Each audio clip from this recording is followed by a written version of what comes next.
my family made me invisible for 21 years to worship my brother. But when I built a $600K company in secret, their lives collapsed and now they're begging the forgotten son. I'm 29 years old. I run a custom products company that brings in over $500,000 a year. And if I'm being honest, I never thought the day would come when my parents would call me asking for help. But, well, here we are, and I guess I need to tell this story because I'm still processing everything that happened. The thing is, to understand why this is so complicated for me, I have to take you back years, when I was basically invisible in my own house. I grew up being the oldest son, you know? And normally that means something, like you're the responsible one or the role model or whatever, but in my family it meant absolutely nothing. When I was like 8 years old, my brother Daniel was born, and that's basically where my childhood ended. It's not that my parents were bad to me before that. I mean, they didn't mistreat me or anything like that, but after Daniel came along, it was like I stopped existing. My mom, Patricia, would literally spend hours playing with him, reading him, stories, taking him everywhere, and I was there in my room doing homework alone because nobody remembered to ask me if I needed help. My dad, Robert, was the same or worse. Every one of Daniel's achievements was celebrated like he had discovered the cure for cancer, like the kid learned to tie his shoes, and we had to throw a party. I was quiet. I always was. And I think that worked against me because Daniel was the complete opposite. Charismatic, talkative, always the center of attention. Looking back, I should have seen it coming. The signs were all there. I remember once I got straight A's in middle school and I came home all excited to show my report card to my mom, and she just said, "Oh, that's nice, Lucas. Very good." But without even looking at me because she was helping Daniel with a science project that wasn't even due but just for fun. That kind of thing happened all the time and I just got used to it, or at least that's what I thought. Things got really obvious when I got to high school. I was like 15, almost 16, and I had entered this business competition that the school organized. I had worked super hard, literally spent months developing a complete business plan for a custom products company.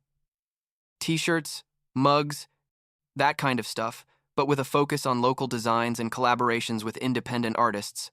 It was a solid project, you know. It had real numbers, projections, everything. And I won, like first place in the entire region, and there was a cash prize of like $3,000 and everything. I was super excited because finally there was something my parents couldn't ignore, you know what I mean? I came home with the trophy and the check, and my parents were in the living room with Daniel, who was like 7 or 8 years old at the time. I told them everything excitedly, and my dad said, "Congratulations, Lucas. That's very good," but in such a flat way that it was obvious he didn't care. And then Daniel showed them a logo he had drawn for. I don't know what, literally a drawing by an elementary school kid. And my parents went crazy. "Wow, Daniel, what talent you have. This is amazing. Look at that creativity."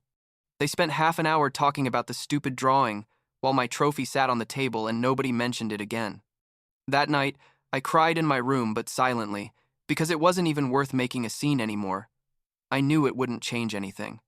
The prize money I kept and didn't tell my parents what I planned to do with it.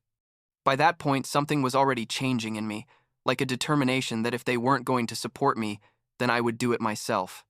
When I was 17, Daniel started talking about how he wanted to have a business when he grew up, and my parents literally said they would help him with whatever, that they would give him the initial capital and all the necessary support. I mentioned that I had also been thinking about starting something after that competition, and my dad looked at me and said, "Well, Lucas, that's fine, but first focus on finishing school and getting a stable job. You're not as risk-taking as your brother." Can you believe it? As if risk-taking was a positive quality only when it came to Daniel. So, I decided I wasn't going to wait for their approval or their money. With the $3,000 from the competition and some savings I had from summer jobs, I started researching how to start a real business. I found a supplier in China that did custom products with low minimum quantities. I learned basic graphic design on my own with YouTube tutorials, and I set up a really simple online store. I did all this in secret, basically. I worked on my laptop after school and on weekends, and my parents didn't even notice because they were busy taking Daniel to his extracurricular activities and social events. The first sales were small, like friends from school who wanted custom t-shirts for their teams or events. But the money I made, I reinvested everything. In 6 months, I already had like 20 regular customers and was generating enough to cover my expenses and keep growing the inventory. I never told my parents anything. They assumed the money I had was from some part-time job that they didn't even ask me what it was. The truth is that by that point, I had already resigned myself to the fact that they didn't care what I did with my life, so why bother telling them? I graduated from high school and my parents assumed I would go to the local university. They had opened a savings account for my education with like $15,000, which sounds generous. But for Daniel, they had opened an account with triple that because according to them, he had more potential and would need to go to a better university. They didn't even try to hide the favoritism by that point. I applied to a couple of universities, but I already knew what I was going to do. I told them I had decided to take a gap year to work and save more money before starting college, and they said, "Well, that's fine, Lucas, but don't waste too much time. Meanwhile, we're going to focus on preparing Daniel for his future." What I really did was take that money they had saved for my college. I told them I needed it to enroll in some online business courses, which was technically true, and I used it to expand my company. I moved to another state, Colorado specifically, because it had a lower cost of living than where we grew up in California, and there was a large community of artists and creatives I could collaborate with. I rented a small apartment and turned the second bedroom into an office and storage area. For the next year, I worked like crazy, literally slept 4 or 5 hours a night, learning digital marketing, improving the designs, expanding the product line. And meanwhile, Daniel had finished high school and my parents kept their promise. They gave him like $50,000 to start his own business, a social media consulting company or something like that. He didn't even have a real business plan. It was just like, I'm going to help companies with their networks and charge for it. My parents thought it was brilliant. My mom was going around bragging to all her friends that her youngest son was an entrepreneur and that he was going to be a millionaire before 25. They never asked what I was doing in Colorado. I guess they assumed I was working at some Starbucks or something because it couldn't be anything important if it was me doing it. Like 3 years went by like that, me in Colorado building my business, and them in California building their altar to Daniel. I would call them every once in a while, like once a month or every 2 months, super superficial conversations where they asked me how I was and I said fine, working a lot. And they said, "Oh, that's good, Lucas," and then spent half an hour telling me about Daniel's achievements, like if he had gotten a new client, if he had gone to a networking event. Just stuff that I honestly didn't care about, but I listened because, well, they were my parents, and part of me still had that stupid hope that someday they would really see me. My business, meanwhile, was exploding, in a good way. I had gotten contracts with 3 universities to make official merchandise. I had an eco-friendly product line that was selling super well, and I had hired 2 full-time people to help me with production and customer service. I was billing like $300,000 a year, and the profits after expenses were enough to live comfortably and keep reinvesting. I moved to a real office, nothing fancy but professional, with space for inventory and work area for my team, and then things started falling apart for Daniel. His business never really took off, because it turns out managing social media for companies requires more than just knowing how to use Instagram, you know? You need strategy, analysis, measurable results, and Daniel basically just posted pretty pictures without any real plan. He lost several clients, couldn't get new ones, and eventually the business went bankrupt after like 2 years. My parents invested another $30,000 trying to save it, but it was no use. The money vanished. I found out about all this from my aunt, my mom's sister, who would call me every once in a while to keep me up to date on the family because she did notice that my parents had basically emotionally abandoned me. After Daniel's business failed, there was silence for a few months. My parents didn't call me. I didn't call them either. Like I just continued with my life. And then one day I got a call from my dad. It was like 10 in the morning on a Tuesday, and I was at the office checking orders. His voice sounded weird, like forced casual. And after asking me how I was, without really waiting for an answer, he went straight to the point. "Lucas, your brother has had some problems with his business, but he's working on a new idea, and we thought maybe you could help him. You know, give him some advice or maybe invest some money if you have some saved from your work." I stayed quiet for a moment because I literally couldn't believe what I was hearing. After years of ignoring me, after all the blatant favoritism, now they wanted me to help Daniel? I told them I wasn't in a position to help anyone financially, and my dad said, "Well, Lucas, you don't need to be like that. He's your brother and family supports each other. Plus, it can't be that you don't have anything saved after all these years working." And that's when something in me exploded. I told him, "Dad, I have a company that bills over $500,000 a year. I have employees, I have an office, I have corporate clients. I don't need your money or your approval. I made it on my own because you were too busy spoiling Daniel to notice I existed." The silence on the other end was long, like uncomfortably long. Finally, my dad said, "What are you talking about, Lucas? What company?" And then I had to explain the whole story to him, from the competition in high school to moving to Colorado and building everything from scratch. I mentioned that I had used the college money to start, and my dad got furious, yelling about how I had dared to use that money for something else, that it was for my education. I told him that technically it had been an education, just a much more valuable one than 4 years in a classroom, and that besides they had given Daniel 3 times more without any problem, so what was the big deal? The conversation ended with my dad hanging up on me. He literally hung up the phone on me. My mom called me like 2 hours later crying, saying she couldn't believe I had lied to them all these years, that how could I have hidden something like that from them, that she was very disappointed. I tried to explain to her that I hadn't lied to them, they just never asked because they never cared enough, but she didn't want to listen. She said she needed time to process all this and that she would call me later. She didn't, for like 6 months.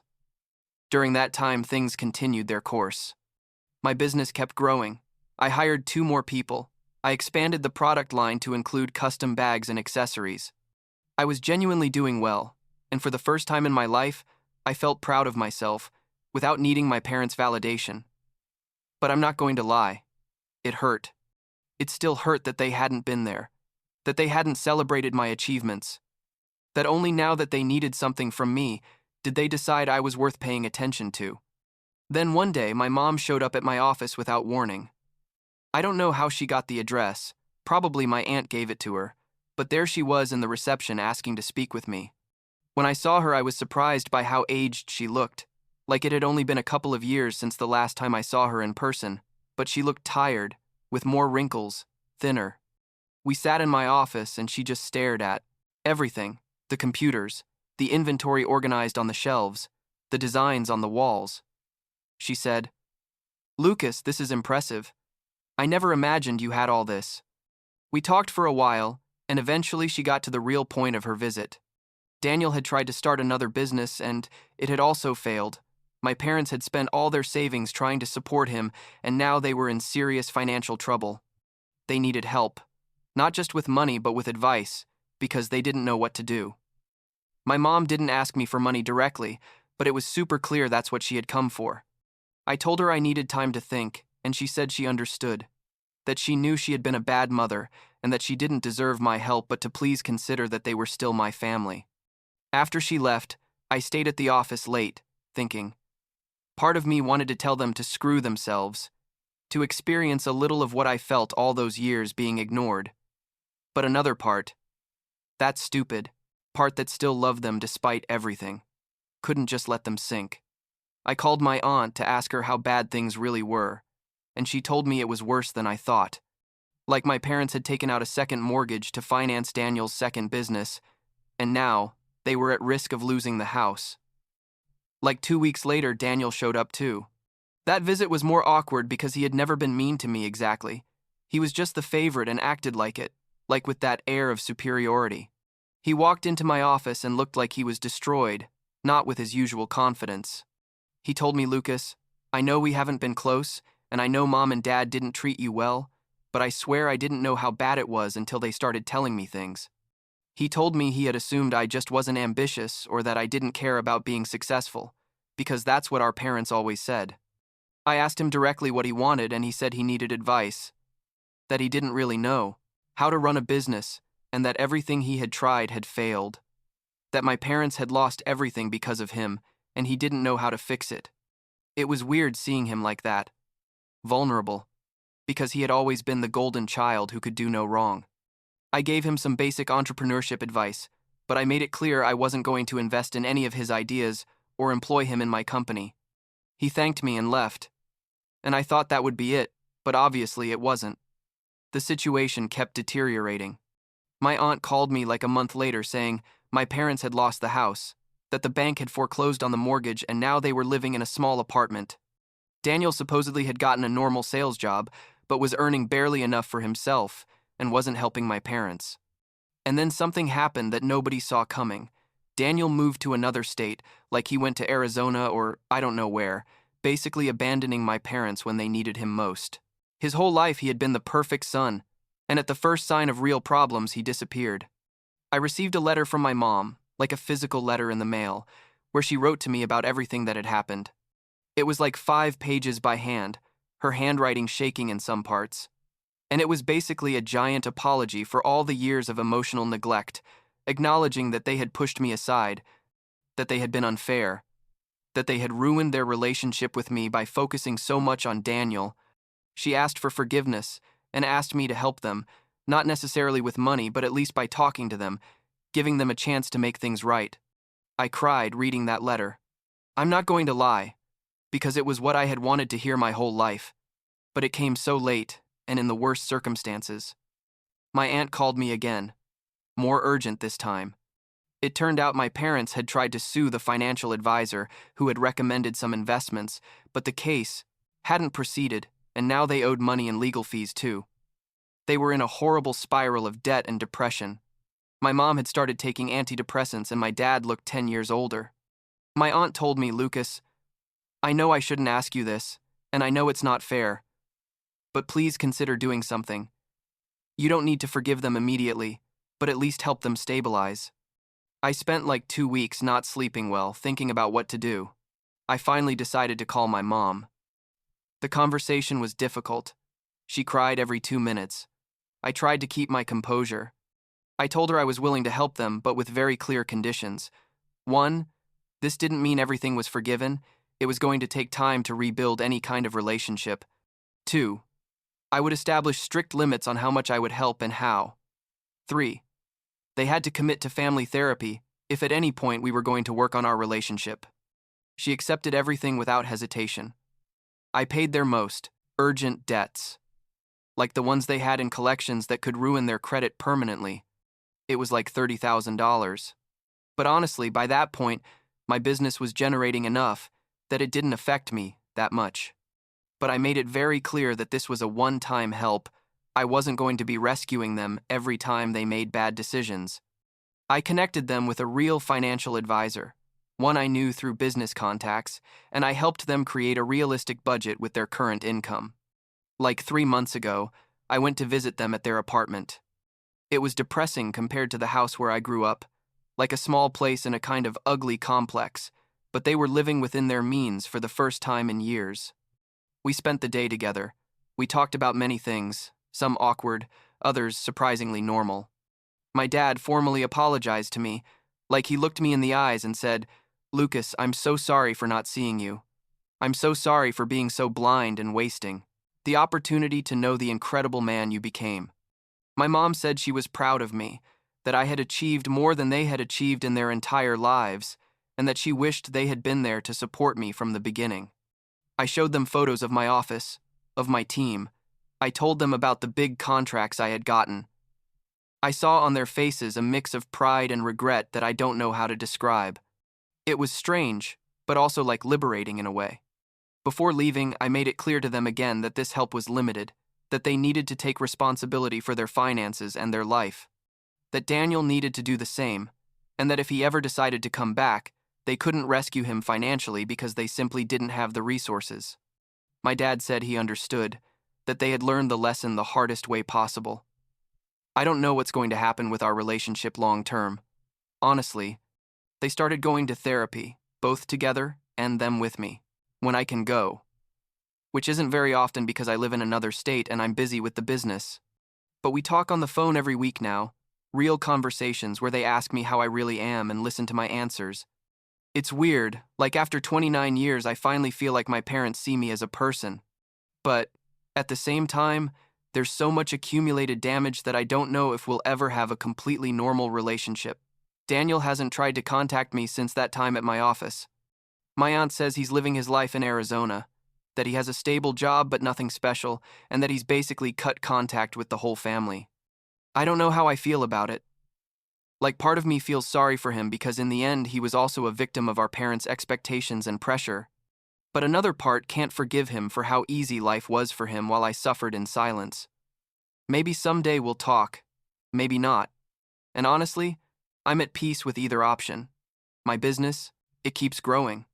Last year we billed 600,000 and this year we're on track to break 800,000. I hired an operations manager so I can focus more on strategy and less on day-to-day. I have a life here in Colorado that I like. Friends who don't know this whole dramatic story about my family, a routine that makes me happy. Sometimes I think about how everything would have been if my parents had supported me from the beginning, if they had believed in me even half as much as they believed in Daniel. But then I realized that maybe I needed that adversity to become who I am now. Last week, my mom sent me a message saying she had found the trophy from the business competition from when I was 16, that she had kept it in a box in the garage all these years. She sent me a photo, and it was all dusty, but there it was. She wrote me, "Sorry for not celebrating this when we should have. You were brilliant even then, and we didn't see it." I didn't know what to respond, so I just liked the message, because what can you say to that? The damage is done.